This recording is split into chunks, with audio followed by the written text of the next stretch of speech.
The world is in financial disarray, currencies failing, economies in wild flux, jobs being lost. But what if you could build an entirely new economy, one specifically designed for the digital realm? Well, that is the dream behind Bitcoin. Bitcoin is a decentralised electronic cash system that uses peer-to-peer networking along with digital signatures and cryptographics to generate currency. Now, with traditional money, think dollars, the euro, pesos, you've got a central bank, like the Federal Reserve.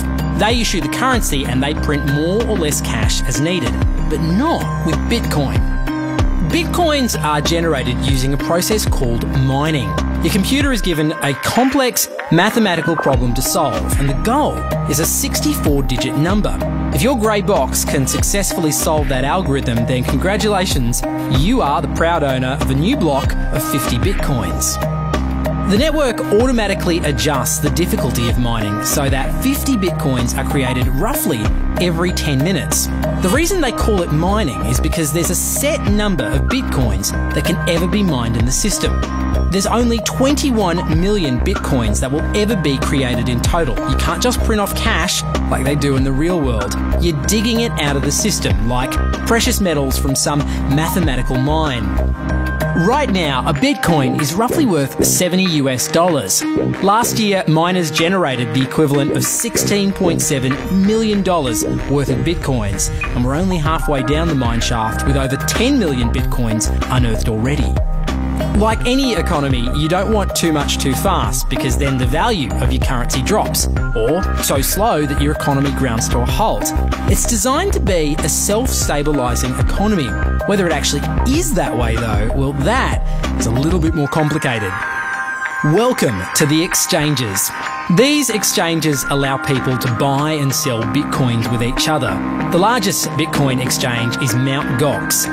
And it's here that you can purchase Bitcoins using local currencies. You can even store Bitcoins too. Mind you, that can be a bit risky. Hackers have, on occasion, dangerously destabilised these exchanges. Bitcoin is also the currency that fuels what's known as the dark web. Using software called Tor, you can hide your identity online and access the digital marketplace they call the Silk Road, where sellers flog illegal drugs like LSD, heroin and marijuana. Buyers conduct all transactions using Bitcoin. The influence of Bitcoin is growing. WikiLeaks and WordPress will accept Bitcoin as cash. Even the ideas behind Bitcoin are already changing the way people think about cash.